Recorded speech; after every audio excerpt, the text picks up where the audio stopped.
Sou Andréa Mota Paredes, presidente nacional da União Brasileira de Trovadores, bem como da Seção Curitiba, além de membro efetivo da Academia de Letras José de Alencar.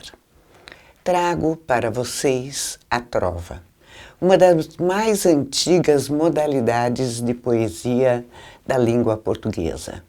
Ela tem origem na Idade Média, junto com os senhores feudais. Veio para o Brasil com as caravelas de Cabral, passando pelos cantadores do Nordeste e do Sul do Brasil, até alcançar os poetas modernos. A trova é uma poesia de forma fixa que é conhecida como a mais popular entre todo o cancioneiro nacional.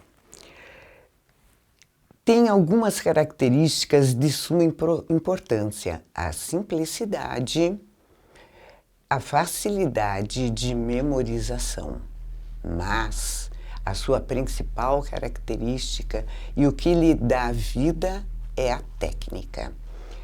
Entre trovadores famosos do Brasil, podemos citar Adelmar Tavares, que possui uma trova antológica. Diz ele: ó linda trova perfeita, que nos dá tanto prazer, tão fácil depois de feita, tão difícil de fazer.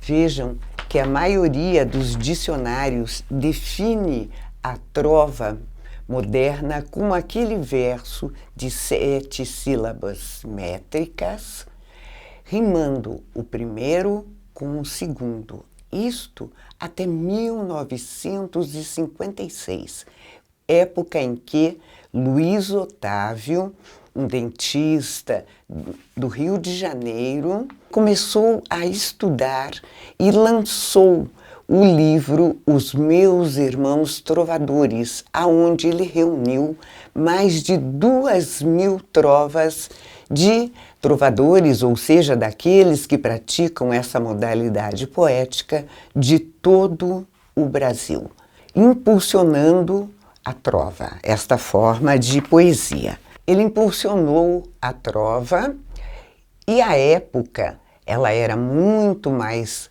fácil e menos rígida do que é na atualidade. Por exemplo, uma trova com a definição antiga. Ah, se toda a gente soubesse como custa querer bem, quanta gente gostaria de não gostar de ninguém. Otávio Babo Filho. Na atualidade, a UBT, a União Brasileira de Trovadores, uma associação civil sem fins lucrativos que reúne trovadores de norte a sul do Brasil, tem um rigor um pouco maior do que seja considerado trova. Trova é aquela poesia formada por uma estrofe de 4 versos de 7 sílabas métricas, rimando o primeiro verso com o terceiro verso e o segundo verso com o quarto verso. Um pouco mais difícil para fazer, mas muito mais rica em função da rima. A trova, meus amigos, ela transforma, assim como todas as outras formas de poesia. Por isso, é importante o estudo e o trabalho e o desenvolvimento da trova em nosso país. A trova enquanto inclusão digital. Com a pandemia, as entidades culturais de Curitiba se reuniram e passaram a realizar atividades virtuais. Mas os nossos associados, na sua grande maioria idosos, não sabiam, não conseguiam acessar os aplicativos. Em função disso, eu criei um canal no YouTube para permitir que eles pudessem desfrutar dos eventos que passamos a realizar desta maneira, de forma virtual. Hoje você encontra no canal Andréa Mota P, YouTube, @Andréa Mota P, vídeos a respeito de trovas, a sua origem, classificação, técnica e muito mais. Eu vi minha mãe rezando aos pés da Virgem Maria. Era uma santa escutando o que a outra santa dizia. Esta é a trova mais conhecida do mundo, de autoria de Barreto Coutinho, o primeiro presidente da União Brasileira de Trovadores, seção Curitiba, entidade fundada em 10 de setembro de 1966. Eu sou Joatan Marcos de Carvalho, desembargador, aposentado, jubilado do Tribunal de Justiça do Paraná. Sou membro da Academia José de Alencar, Academia de Letras José de Alencar, há mais de 15 anos, da qual eu já fui orador e atualmente eu sou vice-presidente. Eu também sou, há pouco mais de 3 anos e meio, vice-presidente do Observatório da Cultura Paranaense, que foi criado junto com a doação da Casa Belvedere para a Academia Paranaense de Letras. Eu gostaria de começar conversando a respeito de uma questão bem simples, que é a questão do poema e da poesia. O poema é, na verdade, uma obra escrita que pode ter vários formatos. E a poesia, por outro lado, é uma obra que pode ser de todas as formas artísticas, desde o teatro, o cinema, a escultura, todas elas que buscam um ideal de beleza estariam enquadrado na poesia. O poema, por outro lado, em suas formas, ele é uma obra literária exclusivamente. Mas isso é uma breve introdução que eu gostaria de dar continuidade, falando da importância das obras artísticas para a cultura e o desenvolvimento pessoal das pessoas. A literatura é de suma importância para o desenvolvimento das pessoas.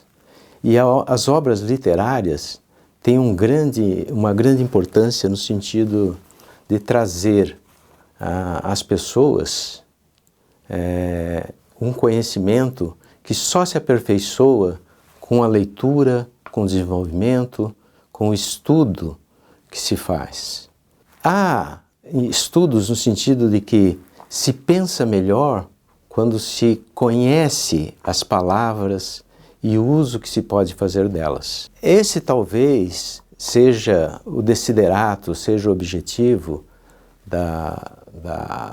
de se cultuar a cultura em todas as suas formas e mais especificamente a literatura. Se não se cultua isso, e isso, na verdade, é o objetivo das academias, dos centros de letra, de todas as entidades voltadas para a cultura, que é o melhoramento, o aperfeiçoamento do ser humano em sua linguagem, em seu comportamento e no seu conhecimento, no seu desenvolvimento, na sua cultura. E é por isso que as pessoas se dedicam a isso. É claro que tudo é necessário de aprendizagem. Então, só por uma pequena análise que se pode fazer, a gente pode adquirir conhecimento através dos meios convencionais e também autodidaticamente. De forma que a gente pode aprender através das escolas, dos locais de ensino. Hoje em dia, tanto presencialmente, como semipresencialmente, como à distância. É claro que existem instâncias de aprendizado nessas maneiras, mas, evidentemente, nunca deixa de ser um aprendizado que se faz de qualquer maneira. Para encerrar, eu gostaria de ler um poema que eu fiz e que talvez seja interessante. E que fala exatamente sobre o pouco que eu falei aqui. Chama-se Verso. Até fiz algumas trovas, mas o soneto me alucina. Passei ao longe do haikai, do rondó e da cestina. A balada é um estorvo para quem não a domina. O verso, quando arranjado, muitas vezes não combina. Quando é livre e natural, aí sim ele se afina. Olá, meus colegas de Vida Bem Vivida. Eu sou Anita Zipin, presidente da Academia de Letras José de Alencar, entidade cultural fundada em Curitiba, Paraná, no dia 4 de outubro de 1939. Já estou há 12 anos como presidente da academia. E vão me perguntar, por quê? Como chegou lá? Então vou contar um pouquinho para vocês que para chegar a uma academia e outros passos, nós começamos com bons professores. Se nós somos hoje, eu sou a escritora das 3.000 crônicas publicadas em jornais e revistas, dos 4 livros, etc., fora livros alheios que daqui a pouco nós vamos conversar, porque eu tive uma formação muito boa de professores. Então é muito importante aos mestres com carinho. Eu devo aos professores e todos nós devemos aos professores a alegria de termos um certificado, de termos um diploma e de termos um sorriso. Sorrir pela vida, estudar, estudar, estudar. Continuo ainda aprendendo. Sou advogada, jornalista, mas não quero parar de aprender. Pratico natação 4.000 metros por dia, também ajuda a fazer com que o cérebro funcione, mas sempre enfatizando a importância de nossos professores para nós, escritores, e para todos os jornalistas, para todos os profissionais de outras áreas. A minha missão nesta terra, em especial fora a área jurídica, da qual sou assessora jurídica do Tribunal de Justiça por 37 anos, eu também procuro e busco o escritor que existe dentro de cada um. Todo mundo tem um escritor dentro de si. Aquele escritor que quando ele lê um texto ele gosta, aquele escritor que quando ele recebe um convite ele adora, e aquele escritor que também não gosta. Então é o escritor que tem dentro de cada um. Aí eu busco esse escritor e, pasmem, eu já estou no talvez 10º livro alheio que eu fico com a maior alegria do mundo de poder coordenar um trabalho. Então posso dizer o desembargador Joatã Marcos de Carvalho, que é o meu vice, que também está conosco neste evento. Eu trabalhei com ele no tribunal e vinha dentro dos processos um que outro poema. E eu disse, desembargador, o que é esse poema? Eu de vez em quando escrevo um poema.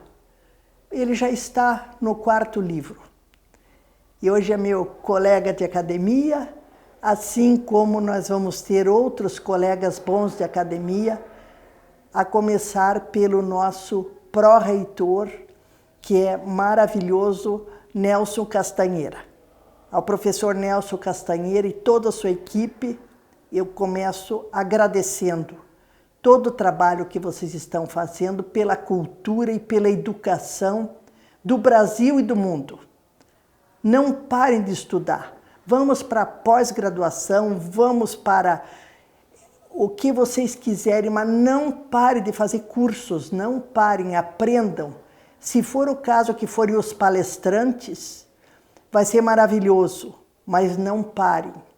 O que nós, Academia de Letras, podemos fazer para a comunidade? Não adianta nós virmos ao nosso piquenique cultural, que tem todo mês, e tudo bem, fechou por aqui? Não. A academia vai à escola, nós vamos à escola levar o que é crônica, o que é conto, o que é um poema. Eu rapidamente falo de crônica, que é a minha especialidade, dizendo a vocês que crônica tem que ter um começo, meio, fim. É um texto menor, não é um texto jornalístico e tem que ter um final. Ou é uma crítica construtiva ou realmente emocionante. Vocês podem escrever, façam um diário e de repente uma Anita da vida vai passar por vocês e eu estou à disposição desse Brasil e desses alunos maravilhosos dessa Uninter, ainda mais que o professor Wilson Pickler, o nosso diretor-geral, faz parte de minha academia, para ajudá-los a escrever o livro de vocês.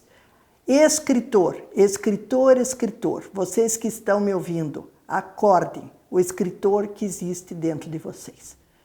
Agradeço a vocês todos e que tenhamos uma bela e brilhante vida bem vivida, como eu iniciei. No viludo da noite sonhou a criança, com um mundo mais lindo, cheio de esperança. É o que eu desejo a todos. Academia de Letras José de Alencar, entidade cultural fundada em 4 de outubro de 1939, no Paraná, tem a satisfação de estar hoje com vocês. Colegas escritores, porque eu disse que existe um escritor dentro de cada um. Se você ainda não se encontrou, vai se encontrar, ainda mais com bons professores, boa formação e a possibilidade de, hoje, leitura eletrônica, de divulgar o trabalho de vocês. Nós, Academia de Letras, temos criado algumas uniões com outras entidades culturais, como a União Brasileira de Trovadores, que está aqui conosco, a Andréa Paredes, e também meu vice da Academia de Letras José de Alencar e vice-presidente do Observatório da Cultura, desembargador Joatã Marcos de Carvalho. Está aqui uma cronista que nas horas vagas tenta fazer um poema, tento fazer uma trova e daí passo para a Andréa, ela diz, muito linda a sua quadra, mas vamos lá, vai aprender trova, eu adoro aprender, adoro professores que me ensinem. E Joatã, que é uma beleza tanto na área cultural, na área jurídica, mas em especial nos versos, nos poemas, nas poesias. Então estou sempre aprendendo com eles. Para tanto, precisei de muitos e muitos professores para chegar, como eu falei, a 3.000 crônicas, para chegar a 4 livros publicados e 10 livros alheios que eu fui coordenar, buscando o escritor que existe dentro de cada um. Quero que vocês se sintam escritores, todos. Estão com bons professores, essa fase eletrônica é muito boa. Nós ainda saímos da fase papel para o eletrônico, mas estamos nos adaptando cada vez mais. Realmente a cultura se aprende na escola. E não só na escola, evidentemente, mas também na escola. Porque o desenvolvimento da linguagem, das habilidades literárias, é um longo caminho. E é por isso que a gente tem esses direcionamentos de academias, de entidades culturais. Nós vivemos um momento muito interessante com a criação do observatório, que surgiu em decorrência da doação da Casa Belvedere para a Academia Paranaense de Letras, e em sua disciplinação, na sua elaboração da lei, foi criado o Observatório da Cultura Paranaense, que reuniu um número grande de entidades formadoras, fundadoras, e também outras que vêm se reunindo ao Observatório da Cultura Paranaense. Mas eu sempre fui um defensor de que o mecenato não deve se prender única e exclusivamente ao mecenato oficial, ao mecenato das entidades públicas, e sim também das entidades privadas, porque essa união e divulgação da cultura, de uma maneira geral, ampla, como teatro, cinema, deve também ser feita pelas entidades particulares. E é o que a gente vê aqui, uma oportunidade da gente mostrar a nossa cara, mostrar a nossa face e apresentando o que a gente tem de melhor. E muito sucesso para todos aqueles que nos prestigiarem. Eu gostaria de também agradecer ao Uninter pela oportunidade de participação nesse simpósio, de falar sobre a importância da era tecnológica para as entidades culturais, porque com a divulgação em redes sociais, o trabalho de nossos acadêmicos e de nossos associados chega também a um público mais jovem. E peço licença a vocês para encerrar com uma trova de minha autoria. No clarão da velha chama de ritmos e de valores, curitibano conclama, rimai por nós trovadores. Obrigada.